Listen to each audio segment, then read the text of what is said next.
তার দেয়া প্রথম কথা কি ছিল? সে কখনো আমাকে ছেড়ে যাবে না। শেষ কথা?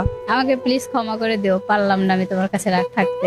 যে মানুষটা এসেছিল তার সাথে সম্পর্কটা কতদিন ছিল? তার সাথে 6 বছর সম্পর্ক ছিল। 6 বছরের সম্পর্ক শেষ হলো কিভাবে? তার প্রচুর টাকার প্রয়োজন ছিল, যেটা আমার বাবা মার কাছে ছিল না। আসলে ভালোবাসা কি টাকার কাছেও হার মানে? হয়তো বা তার কাছে মানছে, এই জন্যই টাকার জন্য ছেড়ে গেছে। তার দেয়া প্রথম কথা কি ছিল? সে কখনো আমাকে ছেড়ে যাবে না। শেষ কথা?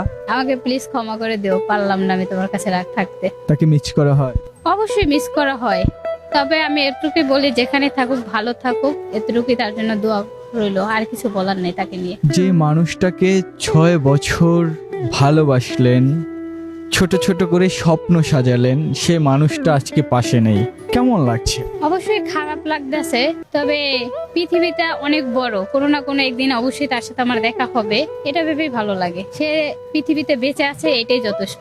প্রিয় মানুষটাকে নিয়ে কি স্বপ্ন ছিল? যে রকমের প্রত্যেকটা মেয়ের একটা স্বপ্ন থাকে, তাকে নিয়ে সুন্দরভাবে বাঁচবে, সুন্দরভাবে একটা সংসার করবে। আমারও সেম এরকম একটা স্বপ্ন ছিল, যেটা হয়নি, যেটা আমার কপালে ছিল না। আমি মনে করি আল্লাহ তাআলা ওর থেকে আমার ভালো কিছু রাখছে, এই জন্য ওকে আমার কাছে নিয়ে গেছে।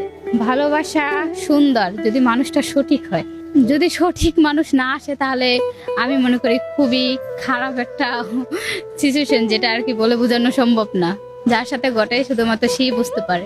আজকে ওই প্রিয় মানুষটার উদ্দেশ্য করে দুটি লাইন।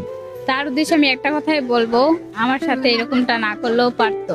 টাকা পয়সা আসবে যাবে, প্রিয় মানুষটা একবার হারিয়ে গেলে আর কখনো ফিরে আসে না। অবশ্যই আমাকে ধরে রাখলে আজকে হয়তো ভালো কিছু পাইতো।